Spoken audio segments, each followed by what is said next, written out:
So hello everyone, आज की इस वीडियो में हम आप सभी को बताने जा रहे हैं 10वीं कक्षा के मैथमेटिक्स का ऐसा इम्पोर्टेंट वीवीआई ऑब्जेक्टिव क्वेश्चन जो कि आपके मैट्रिक बोर्ड परीक्षा 2023 के लिए काफ़ी इम्पोर्टेंट है। यदि आप भी 10वीं कक्षा के स्टूडेंट हैं और आप भी सर मैट्रिक एग्ज़ाम 2023 में देने जा रहे हैं तो आज की इस वीडियो को शुरू से लेकर अंत तक ज़रूर देखिएगा। तो चलिए फ्रेंड्स, बिना समय गवाए पहला क्वेश्चन का आंसर देख लेते हैं। दोस्तों, आज का पहला सवाल क्वेश्चन नंबर 1 कहता है कि प्रथम 4 समप्रकीय संख्याओं का माध्य क्या होगा।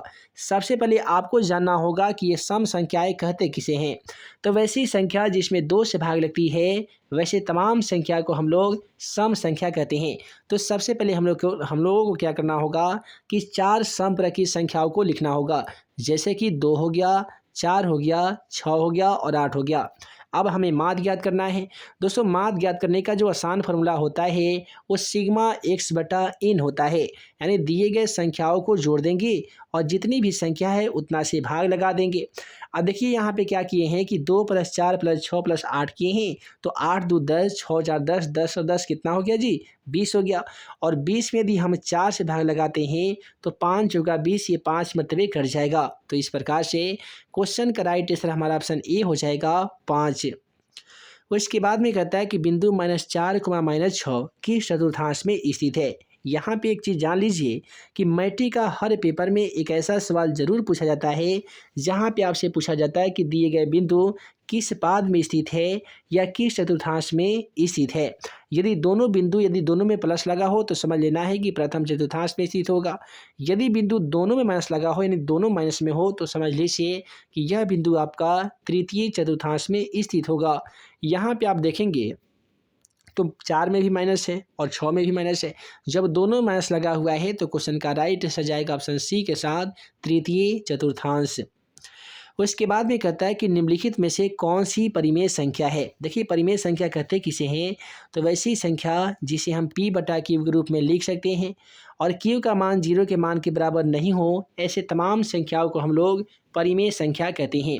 हालांकि ऑप्शन ए, बी और डी तो अपरिमेय संख्या है, हमें ज्ञात करना है परिमेय संख्या। तो देखिए 11 में 11 से गुना करने पे तो ये 180 121 हो जाता है। एक साथ जब हम गुणनखंड करते हैं तो 11 × 11 हो जाता है और डबल 11 का रूट से एक 11 निकल जाता है जो कि एक परिमेय संख्या हो जाता है। तो क्वेश्चन का राइट आंसर यहाँ पे ऑप्शन सी हो जाएगा। अब चलिए अगला सवाल क्वेश्चन 4 को देखते हैं। क्वेश्चन 4 कहता है कि सेक 45 डिग्री का मान क्या हो जाता है। आप सभी को बता दें कि सेक में जो 45 डिग्री का मान होता है वो √2 होता है, क्योंकि सेक में 45 और कौशिक में 45 डिग्री का मान दोनों में समान होता है √2, तो √2। और इसके बाद में अगला सवाल क्वेश्चन 5 कहता है कि द्विघात समीकरण ax² + bx + c = 0 के मूल वास्तविक एवं असमान होंगे यदि। तो आप सभी को बता दें कि मूल वास्तविक एवं असमान होने के लिए d का जो मान होता है ना जी, d का मान 0 के मान के बड़ा होना चाहिए और d का जो फार्मूला होता है वो होता है b² - 4ac और > 0 हो जाएगा। तो इस प्रकार से क्वेश्चन का राइट आंसर ऑप्शन सी हो जाएगा जी, b² - 4ac > 0। उसके बाद में अगला सवाल क्वेश्चन नंबर 6 को देख लेते हैं। क्वेश्चन 6 काफ़ी ही ज़्यादा इंपॉर्टेंट है और इस प्रकार का भी एक क्वेश्चन मैट्रिक एग्जाम पेपर में हमेशा पूछा जाता है। कहता है कि 2 वृत्त के त्रिज्याओं का अनुपात a/b है, तो उनके क्षेत्रफल का अनुपात क्या हो जाएगा। याद रखिए, जब भी आपसे त्रिज्या का अनुपात दे दिया जाए और आपसे पूछा जाए कि क्षेत्रफल का अनुपात बताइए तो सिंपल सा आपको उसमें स्क्वायर कर देना है और वहीं आपका आंसर हो जाएगा। यदि क्षेत्रफल का अनुपात दे दिया जाता और हमसे त्रिज्या का अनुपात पूछा जाता तो सिंपल सा क्या करना पड़ता, हमें रूट लगा देना पड़ता। तो फिलहाल इस क्वेश्चन का राइट आंसर ऑप्शन बी होगा।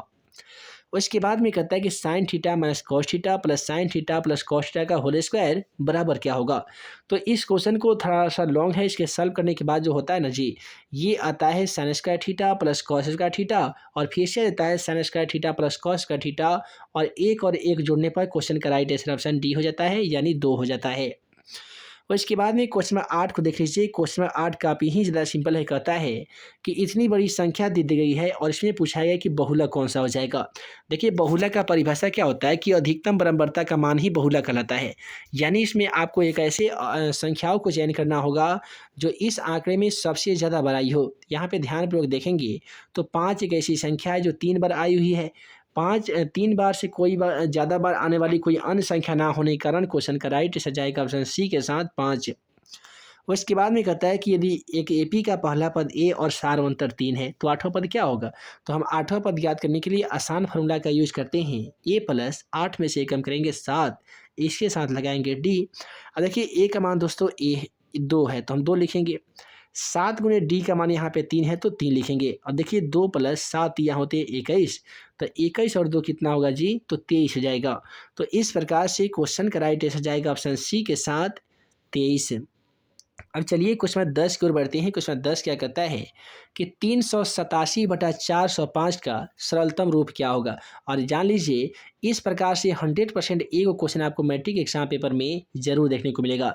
तो सिंपल से क्या कीजिए कि 43 में 45 गुना करने पे 387 हो जाता है और 45 में 43 गुना करने पे 405 हो जाता है। उसके बाद में 43/45 तो किसी हाल में नहीं कटेगा, तो इसलिए क्वेश्चन का राइट आंसर 43/45 होगा जो कि ऑप्शन ए में दिया गया है।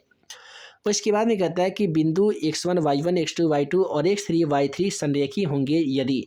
तो सबसे पहले एक चीज़ याद रखिएगा कि त्रिभुज का जो क्षेत्रफल है उस संरेखीय होने के लिए त्रिभुज ABC का क्षेत्रफल बराबर 0 होता है।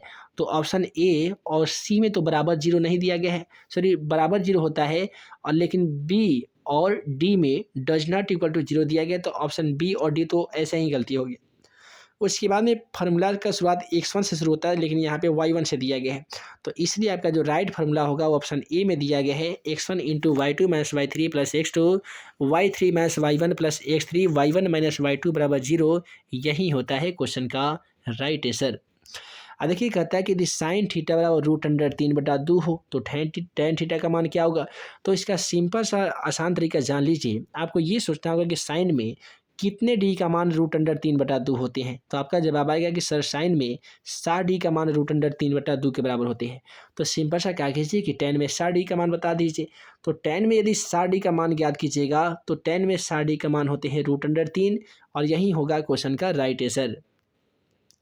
और इसके बाद में कहता है कि बिंदु -6,11 में भुज का मान क्या होगा। देखिए हर एग्जाम पेपर में एक ऐसा सवाल भी जरूर पूछा जाता है जहाँ पे आपसे भुज या कोटि का मान पूछा जाता है।